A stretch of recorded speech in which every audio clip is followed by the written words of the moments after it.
La bergeronnette grise est un oiseau bien connu, remarquable par ses contrastes de noir et blanc. Sans être vraiment liée à l'eau, la bergeronnette grise vit souvent près d'elle. Elle apprécie aussi les zones dégagées à végétation basse. On la voit souvent dans les prés, le long des routes et dans les parcs et jardins. Soit elles effectuent des courses très rapides, soit elles marchent à petits pas pressés en hochant la tête et la queue.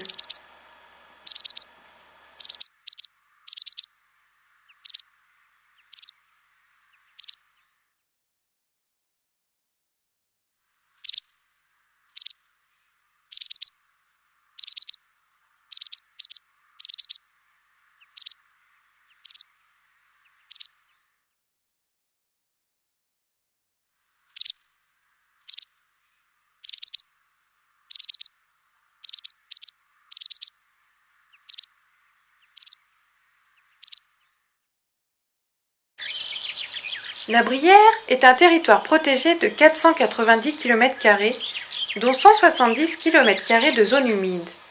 Son marais d'eau saumâtre, appelé le marais de Grande Brière, couvre à lui seul 70 m².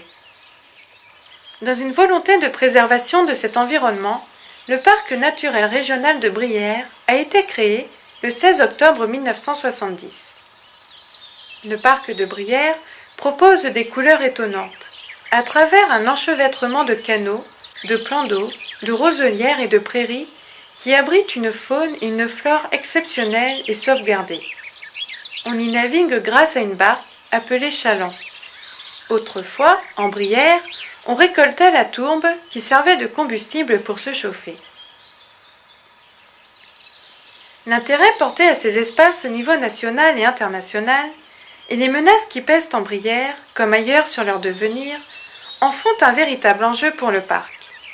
Celui-ci organise ses actions autour d'un projet visant à protéger, restaurer et valoriser durablement ce patrimoine dont l'équilibre est fragile et menacé, et assurer le développement harmonieux du territoire.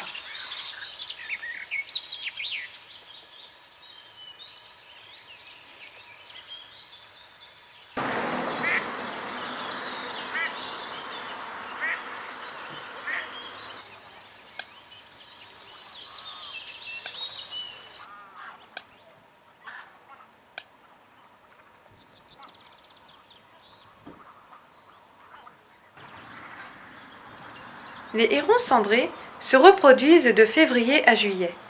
Ils nichent généralement en colonies, appelées héronnières, au sommet des arbres, au bord des lacs et des rivières. Les hérons y construisent un nid plat, en forme de plateforme, où la femelle viendra pondre de 3 à 6 œufs bien clairs. Ces œufs vont être couvés alternativement par les deux parents pendant 25 à 28 jours. À mesure que les petits grandissent, leur appétit devient tyrannique et les deux parents doivent pêcher sans relâche, chacun de son côté. Les jeunes prennent leur envol vers 50 jours et quittent le territoire des parents au bout de 8 à 9 semaines.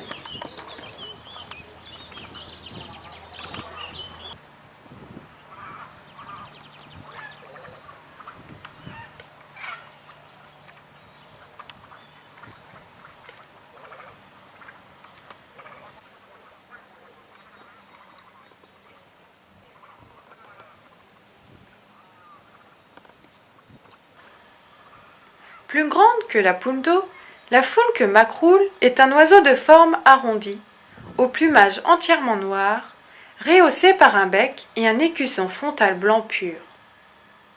Plonge très souvent à la recherche de nourriture. Nage lentement en hochant la tête. Elle défend son territoire énergiquement en se précipitant contre les intrus. Plonge avec un petit saut et ressort rapidement.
à un petit observatoire.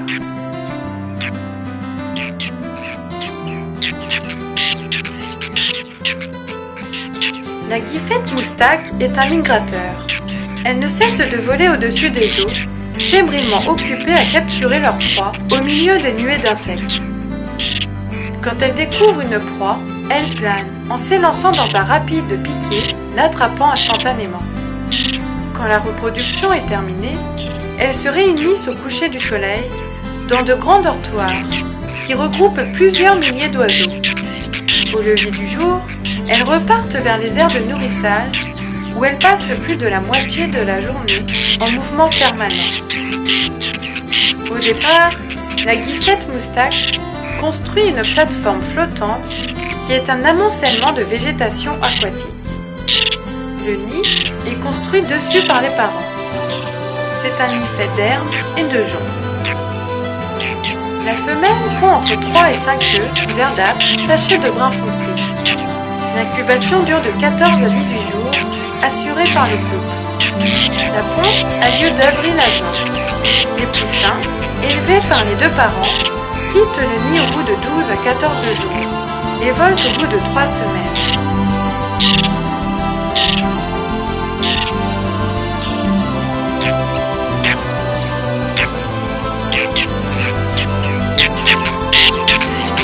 La guifette moustaque se nourrit de libellules, de larves d'insectes aquatiques, de coléoptères, de têtards et d'orinettes, ainsi que de petits poissons.